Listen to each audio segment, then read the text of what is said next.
Class 9th के biology में अगर हम चैप्टर 2 टिश्यू के अंदर बात करते हैं कनेक्टिव टिश्यूज़ का, तो कनेक्टिव टिश्यू के बारे में बोलेंगे कि यह कनेक्टिव टिश्यू जो ऑल ओवर बॉडी के सरफेसेस पे डिस्ट्रीब्यूटेड होते हैं। हम लोगों के बॉडी का जो वेट होता है उसका 30% बॉडी के वेट का जो होते हैं इंडिविजुअल पर्सनस के, वह सिर्फ और सिर्फ किसके कारण होते हैं, तो connective tissue all over body surface पे डिस्ट्रीब्यूटेड होने के कारण होते हैं। अगर हम इस कनेक्टिव टिश्यू के कैरेक्टरिस्टिक फीचर्स की बात करेंगे तो यह कनेक्टिव टिश्यू जो बेसिक कंपोनेंट्स के रूप में रिप्रेजेंट जो करेंगे अपने कैरेक्टरिस्टिक फीचर्स को, वह किसके फॉर्म में करेंगे, तो एज अ मैट्रिक्स के रूप में, कनेक्टिव टिश्यू सेल्स के रूप में और कनेक्टिव टिश्यू फाइबर्स के रूप में करेंगे। हम अगर बात करेंगे मैट्रिक्स का, तो मैट्रिक्स जो नेचर में होमोजीनस इन होते हैं सब्सटेंसेस और जो दो सेलों के बीच में यह सब्सटेंस प्रेजेंट होते हैं। मीन्स डैट कहेंगे कि इसमें यह मैट्रिक्स जो मेरा क्या काम करेंगे, जो नेचर में फाइब्रस भी होंगे बट यह नॉन लिविंग को रिप्रेजेंट करेंगे और यह फाइब्रस के साथ में जेली लाइक झिल्ली के जैसा फ्लूइडी मटेरियल्स और रिजिड इन नेचर होंगे। यह मैट्रिक्स जो होंगे वह कनेक्टिव टिश्यू के फंक्शन के अकॉर्डिंग वेरी करने का काम करते हैं। कौन करते हैं, तो यह मैट्रिक्स करते हैं। हम बात करेंगे इसके अलावा कनेक्टिव टिश्यू जो वह डिफरेंट शेप में होते हैं। मीन्स डैट कहेंगे कि किसके अकॉर्डिंग होंगे, तो यह कनेक्टिव टिश्यू जो हमारा डिफरेंट शेप में होंगे वह क्यों, क्योंकि यह लार्ज अमाउंट में नॉन लिविंग इंटरसेलुलर मटेरियल्स को रखने का काम करते हैं। मतलब हम कहेंगे कि कनेक्टिव टिश्यूज़ के अंदर में जो सेल्स है, कनेक्टिव टिश्यूज़ के जो सेल्स होते हैं वह हमारा क्या करते हैं कि लिविंग जो होते हैं वह हमारे लिविंग सेल्स को एक दूसरे से लूजली पैक्ड करने का काम करते हैं। यह कनेक्टिव टिश्यू फाइबर्स नेचर में जो होते हैं वह नॉन लिविंग प्रोटीन फाइबर्स होते हैं जो बिखरे हुए होते हैं दो सेलों के बीच में। अगर हम बात करेंगे कनेक्टिव टिश्यूज़ के फंक्शंस का, तो हम कहेंगे कि यह बाइंडिंग करने का काम करता है किसको, तो हमारे बॉडी के ही दो स्ट्रक्चर्स को एक दूसरे से। जैसे कि एग्जाम्पल में अगर लेते हैं एज फॉर एग्जाम्पल के फॉर्म में, तो हम कहेंगे कि बोन का ही जो दो पार्ट्स होते हैं और वो बोन का दो पार्ट्स जो एक दूसरे से जुड़ते हैं, या फिर मसल्स जो स्किन से या फिर बोन से अटैच होते हैं, कंबाइंड होते हैं, या फिर वन टिश्यू का अनदर टिश्यू के साथ में अटैचमेंट होना, कंबाइंड होना, इन सभी में जो important role as a functions के रूप में प्ले करने का जो काम करते हैं वह हमारा यह कनेक्टिव टिश्यू करते हैं। हम बात करेंगे तो यह कनेक्टिव टिश्यू जो सपोर्टिंग फ्रेमवर्क भी प्रोवाइड करने का काम करते हैं किसको, तो यह बोन और कार्टिलेज को हमारे बॉडी सेल सरफेसेस में।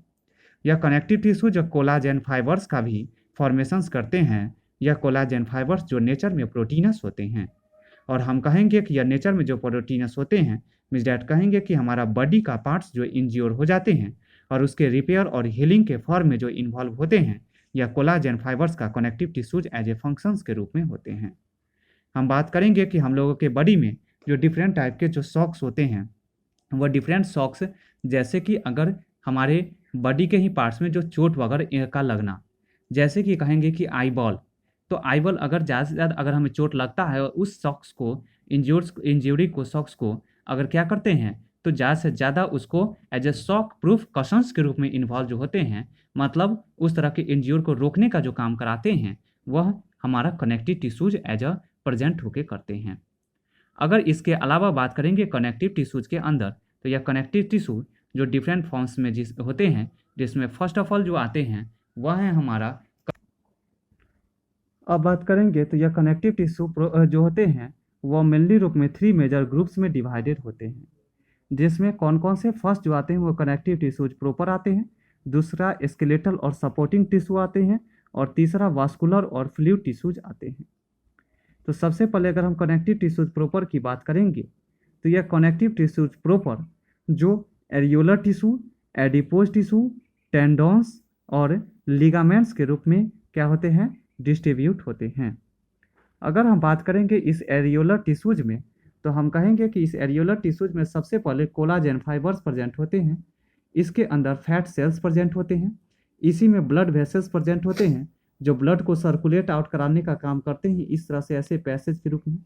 इसी में इलास्टिन फाइबर्स होते हैं जो हमारे दो अलग अलग टिश्यूज के ही पार्ट्स को इलास्टिसिटी प्रोवाइड करने का, फ्लेक्सिबिलिटी प्रोवाइड कराने का काम भी करते हैं। इसी में होते हैं मैक्रोफाज या मैक्रोफाज जो सॉलिड टाइप के मॉलिक्यूल्स और सब्सटेंसेस को क्या करते हैं, तो एंट्री कराने का भी काम करते हैं। या कनेक्टिव टिश्यू सेल्स जो दो ही टिश्यूज को एक दूसरे से कनेक्ट करने का काम करते हैं। और इसी में होते हैं प्लाज्मा सेल्स, जो प्लाज्मा सेल्स हमारे बॉडी के सॉलिड टाइप के मटेरियल्स को ट्रांसपोर्टेशन कराने का काम करते हैं। किसके अंदर, तो ऑल ओवर एरियोलर टिश्यूज के अंदर हम बात करेंगे। तो एरियोलर टिश्यूज जो मोस्टली डिस्ट्रीब्यूटेड जो होंगे तो कहाँ पे होंगे, तो हमारे बॉडी के सरफेसेस पे होंगे। हमारे बॉडी का जो इंटरनल ऑर्गन्स हैं और उनके बीच का जो स्पेस जो फिलिंग अप होते हैं, भरे हुए जो होते हैं बॉडी के इंटरनल ऑर्गन्स का दो स्पेस, वो एरियोलर टिश्यू की सहायता से होते हैं। यह एरियोलर टिश्यू जो स्किन के नीचे भी प्रेजेंट होते हैं और यह नर्व सेल और ब्लड वेसल्स के भी सराउंडिंग एरियाज में प्रेजेंट होते हैं। हम बात करेंगे कि बोन मैरो के बीच में के बारे में, जिससे हम बोन मैरो से जो स्टेम सेल्स और या फिर हम न्यू बॉडी के सेल्स का originate as a artificial form में कराने का जो काम करते हैं, उससे बोन मैरो मतलब दो अगर जो बोन और उसके बीच का जो हम कहेंगे कि स्पेस का फॉर्मेशन जो होते हैं वो एरियोलर टिश्यूज की सहायता से होते हैं।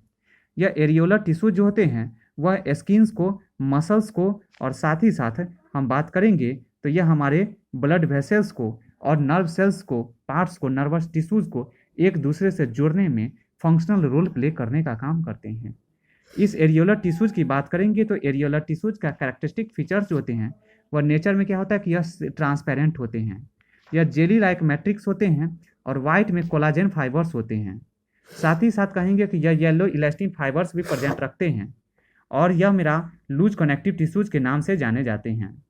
क्योंकि इसमें जो फाइबर्स होते हैं वह हमारे मैट्रिक्स में फ्री फॉर्म में रन अप किए हुए रहते हैं और आसानी से एक दूसरे से इंटरकनेक्टेड भी हमारे बॉडी के ही हमारे पार्ट से होते हैं।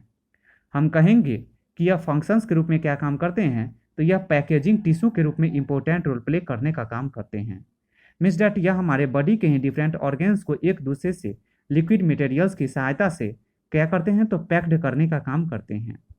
इसके अलावा हम बात करेंगे कि स्किन जिसमें डर्मिस लेयर प्रेजेंट रहते हैं जो प्रोटेक्शन प्रोवाइड करने का काम करते हैं, या फिर अगर नर्व्स का जो कोटिंग होगा, सरफेस होगा, या मसल्स का सरफेस, या फिर ब्लड वेसल्स के जो सरफेस होते हैं, उन सभी में जो प्रेजेंट होते हैं वो एरियोलर टिश्यूज प्रेजेंट होते हैं। यह एरियोलर टिश्यूज जो अगर बॉडी का पार्ट जो इंज्योर हो जाए और उस इंज्योर पार्ट्स के रिपेयर और मेंटेनेंस और हीलिंग में जो इन्वॉल्व होते हैं वो एरियोलर टिश्यूज होते हैं। अगर हमारे टिश्यूज में जो स्ट्रेस आ जाए या फिर ऑर्गन्स में ज़्यादा से ज़्यादा स्ट्रेसिंग आ जाता है, खिंचाव आ जाते हैं, जब ज़्यादा से ज़्यादा हम बॉडी में कॉन्ट्रैक्शंस वगैरह ज़्यादा से ज़्यादा प्रोड्यूस आउट हो जाते हैं, तो देन आफ्टर हम कह सकते हैं कि इसमें यह areolar tissues as a stretching को मेंटेन और रेगुलेट करने में इन्वॉल्व होते हैं।